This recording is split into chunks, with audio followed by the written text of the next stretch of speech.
bagi sebagian dari kita masih apa ya, agak sulit membedakan gitu antara tagline dan juga slogan. Sempat tadi kita bahas juga ya Mas Aris ya, kalau beberapa brand ternama yang sudah masuk ke Indonesia, taruhlah misalnya Nike punya Just Do It gitu. Terus Apple tuh apa ya, Think Different kalau nggak salah tagline-nya. Ini kalau tagline gini, apakah memang dia ini sebenarnya adalah gambaran atau deskripsi dari brandnya atau gimana? Iya. Jadi gini, tagline itu bisa di apa namanya, menggambarkan visi dari brand tersebut. Jadi itu gambaran sebuah brand sebenarnya. Memverbalkan, melensankan, dan itu menggambarkan dari brand tersebut, itu tagline gitu kan. Kalau slogan itu semacam kayak ajakan kayak gitu lah. Ajakan agar dia memilih produk kita. Itu slogan. Tagline gambaran, slogan ajakan untuk dia melirik ataupun memilih brand kita. Oke, berarti sekarang udah betul-betul bisa dipahami gitu ya. Kita bisa mulai tahu gitu, bisa membedakan yang namanya tagline dan juga slogan. Dan di beberapa brand memang sudah sangat kuat tagline-nya diterima oleh masyarakat. Sebenarnya hal-hal apa sih yang membuat tagline ini sangat mudah diterima, kemudian dia juga ibaratnya langsung nancep gitu ya, mudah diterima, mudah diingat lagi. Ada strategi tertentu nggak sih? Jadi membuat tagline itu sesuatu yang cukup susah-susah gampang gitu ya. Gampang kan karena bagaimana menyederhanakan kalimat, menggelitik, dan itu mampu diingat oleh konsumen kita. Tentunya tagline itu mampu menggambarkan bahwa brand kita itu ini loh, brand kita itu mampu memberi solusi loh terhadap masalahmu. Contohnya gini, Pegadaian, tagline-nya mengatasi masalah tanpa masalah. Orang kan mesti, itu orang yang ke Pegadaian itu adalah orang-orang yang punya masalah sebenarnya gitu kan, punya masalah uang cash, butuh cash, punya utang dan sebagainya. Itu kan orang ketika mengucapkan mengatasi masalah tanpa masalah, pasti asosiasinya Pegadaian. Di sana tidak ada unsur ajakan kamu butuh uang, yuk datang ke Pegadaian. Nggak ada ajakan untuk orang konsumen itu untuk datang ke Pegadaian. Tapi dia ingin menggambarkan bahwa kami Pegadaian itu memberi solusi loh. Kami Pegadaian itu bisa meringankanmu loh. Kami Pegadaian itu bisa memberikan solusi bagi masalahmu. Itu kan gambaran. Itu kan visinya Pegadaian gitu. Pegadaian itu pengen hadir di tengah masyarakat dan dia mampu memberi solusi terhadap masalah konsumen mereka. Oke. Ini memang by proses atau gimana? Tagline ini termasuk yang by proses? Ya, jadi gini. By proses untuk bisa betul-betul nancep diingat, gitu ya. Nancep gitu. Jadi gini, tetap semuanya butuh proses. Tetapi ketika tagline itu unik, ketika tagline itu sangat lekat. Masalah lekat ini maksudnya gini, mampu menggambarkan bahwa tagline tersebut memang benar menggambarkan dari brand tersebut. Contoh, saya pakai Nokia gitu, connecting people gitu. Waktu dulu era sebelum ada smartphone gitu kan, betul. Orang mesti nancap tuh. Ini kan konsumen kan bermasalah dengan komunikasi jarak jauh. Ketika dulu harus ngantri di wartel dan sebagainya, hadirlah Nokia gitu kan. Itu orang langsung mengasosiasikan, menggambarkan ya dengan Nokia itu ya connecting people gitu kan. Nah, ini yang yang perlu diperhatikan. Oke.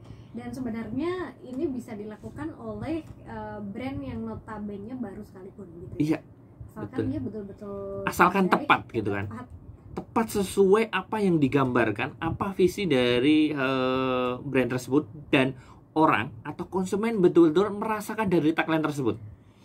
Oke. Terus apa yang harus diperhatikan nih ketika kita mau buat tagline? Nah, tadi sempat disampaikan Mas Aris kata-katanya yang tentu saja mudah diingat gitu ya, menarik gitu ibaratnya. Betul. Terus ada faktor-faktor lain lagi nggak yang faktor gini? Jadi kita harus bukan koreksi, kita harus melihat ke dalam. Jadi brand kita itu ngapain sebenarnya gitu kan? Tujuannya ini lebih ke apa? Kepada visinya, tujuan dan sebagainya. Tujuan dari brand kita itu sebenarnya apa sih gitu kan? Itu kan termuan dari logonya, termuan dari tagline-nya gitu kan. Jadi tagline itu adalah sesuatu yang ingin kita verbalkan dari visi itu, tetapi dengan pendek dan itu mudah diingat. Jadi lihat dulu visi kita apa. Kemudian visi kan biasanya wah kita kan panjang tuh dan sebagainya. Cukup dibuat sederhana. Jadi gini, menyederhanakan dari sebuah visi brand. Brand kita apa gitu kan? Wah kita punya visi ini menyelamatkan lingkungan dan sebagainya. Tetapi bagaimana ya bisa kita sederhanakan gitu kan? Kita padatkan. Jadi orang kan sekarang semakin gini ya. Orang semakin praktis, orang semakin ingin lebih pendek gitu kan. Untuk bahkan beberapa penelitian ketika orang melihat YouTube itu hanya beberapa detik, berapa awal itu mampu mungkin atau enggak skip gitu kan. Iklan di Facebook kalau sekian gitu skip dan sebagainya. Nah semakin kita padatkan tapi itu mampu menggambarkan bahwa itu brand kita loh gitu kan. Oke, mudah diingat sesuai dengan visi dan misi, gitu. Terus kalau hal-hal lain mungkin misalnya kreativitas dan sebagainya, humor mungkin itu enggak jadi bisa ya? Humor bisa, provokasi juga bisa gitu kan, nyentil juga bisa dan sebagainya, tergantung. Itu juga nanti akan menggambarkan perusahaan kan sebenarnya. Citra yang sportif, citra yang energik, citra yang relax, tidak formal dan sebagainya, itu akan tergambar di tagline. Ketika teman-teman mampu menemukan bahasanya gini, ruhnya brand itu apa? Ruhnya itu apa sih? Sportivitas. Maka tagline yang menggambarkan itu sportif, naik, just do it gitu kan. Itu kan sangat sportif sekali itu kan.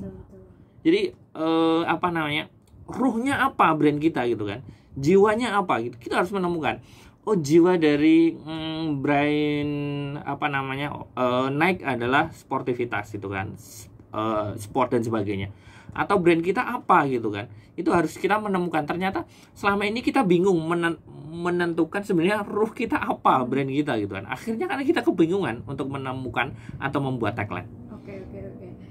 Tapi ya bener lah ya, untuk tagline yang mudah diingat itu memang ketika kita mengamati lagi ya, memang cerminan dari brand mereka banget. Iya, bahasanya anak muda sekarang gue banget gitu. Cerminan mereka banget gitu. Mereka banget gitu kan. Dan kita mesti cari yang seperti itu gitu ya. Iya. Just do it. Apa tadi, think different. Iya.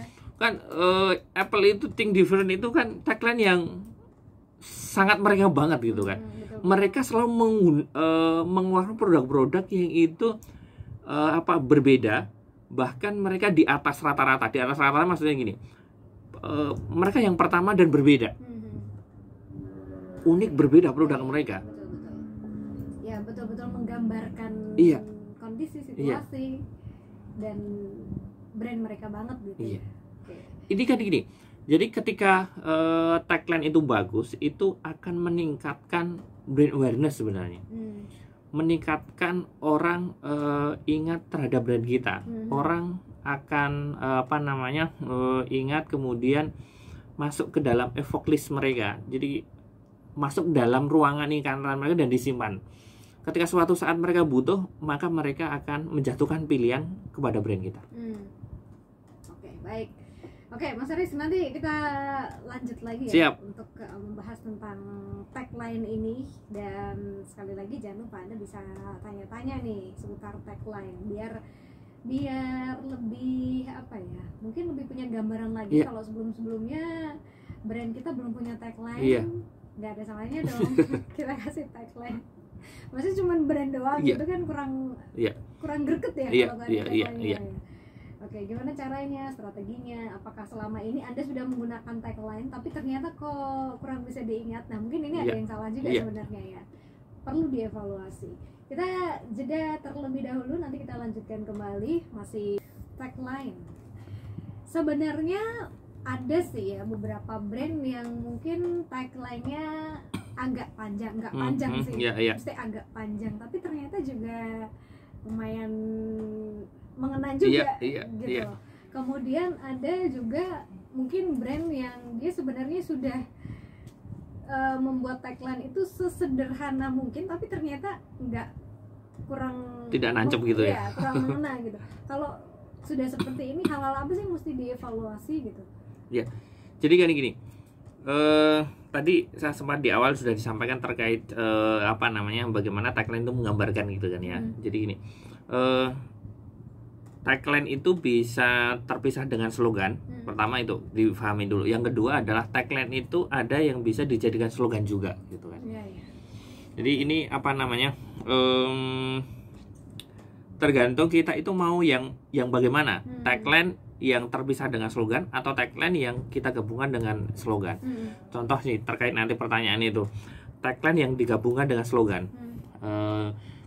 Beberapa catatan saya terkait contohnya nih, teh botol sosro nih. Oh iya. Itu tagline juga sekaligus slogan itu. Jadi satu ya. Jadi satu. Oke. Nah itu adalah jadi gini, tagline itu dalam rangka brand positioning sebenarnya. Tahun 1950-an kalau saya nggak salah ya, teh botol sosro itu kan apapun aktivitasnya minumnya teh botol sosro. Jadi gini, dia ingin memposisikan bahwa teh botol sosro itu segala aktivitas apapun itu minumnya teh botol sosro. Nah, kemudian mereka ingin mengubahnya, positioning mereka akan mengubahnya sekitar tahun 2000-an kalau nggak salah. Teman-teman mungkin ingat ya, tagline plus sekaligus slogannya adalah apapun makanannya, minumannya teh botol sosro. Teh botol sosro ini ingin mengubah posisinya. Kalau di awal tadi tahun sekitar 50-an itu bahwa apapun aktivitasnya adalah teh botol sosro, tapi tahun 2000-an dia ingin mengubah posisi ini. Posisinya apa? Orang setelah makan ingatnya selalu teh botol sosro. Ngehit kan waktu itu di resto, di warung, di PKL dan sebagainya, semua ada teh botol sosro. Sampai sekarang juga masih banyak ya. Nah, itu kan nancep tuh nancep di konsumen, plus itu mengubah posisinya teh botol sosro. Kemudian tahun berapa lagi itu merubah posisinya lagi. Dia ingin 2015 kalau nggak salah, 2015 ke atas dia merubah lagi, ingin positioningnya adalah tidak hanya sekedar setelah makan, image-nya bahwa setelah makan ya teh botol sosro, tapi aktivitas-aktivitas yang lain mungkin tidak menggunakan teh botol sosro. Nah, kemudian ingin merubah lagi. Kembali seperti tahun 50-an. Apapun aktivitasnya, minumnya teh botol sosro gitu kan. Nah, ini dinamis ya tagline itu. Ketika kondisi kita ingin memposisikan brand kita itu bagaimana gitu loh. Oke, iya. Kalau orang pintar minum. Orang pintar itu sebenarnya itu tagline apa? Jadi satu sih dia. Tagline slogan. Tagline jadi gini, itu masuk sebenarnya kalau pengamatan saya gitu ya. Itu tagline yang provokatif sebenarnya. Itu menjungkir balikkan sebenarnya. Jungkir baliknya gini contohnya. Kenapa menjungkir balikkan? Jadi selama ini kesannya herbal itu kan tradisional, diproduksi secara ya ala kadarnya, kemudian tingkat higienisnya dipertanyakan, tetapi tolak ini itu menjungkir balikkan, mengubah persepsi itu gitu kan. Itu untuk menjungkir balikkan gitu loh. Jadi ingin bahwa herbal itu higienis, modern dan sebagainya. Akhirnya terciptalah tagline tersebut. Oke, berarti memang sesuai dengan misinya tadi. Iya, misinya tadi. Misinya itu kan tolak ingin herbal itu kan sesuatu yang modern, higienis dan sebagainya. ingin mengubah persepsi bahwa herbal itu ya bisa modern, herbal itu ya higienis gitu kan. Karena selama ini persepsi yang ada di masyarakat, jamu khususnya ya herbal atau jamu, tolak angin lebih kepada jamu ya, itu kan kesannya sangat tradisional, kesannya tempo dulu, kesannya tidak higienis, kesannya tidak modern dan sebagainya. Maka bagaimana tolak angin itu ingin memunculkan kesan dan persepsi bahwa jamu itu bisa modern, bisa higienis, bisa lebih baik. Maka dia menggunakan kata orang pintar gitu tadi. Itu menurut saya keren gitu kan. Mampu langsung menjungkir balikan bahwa apa selama ini itu kesannya langsung berubah gitu loh. Oke.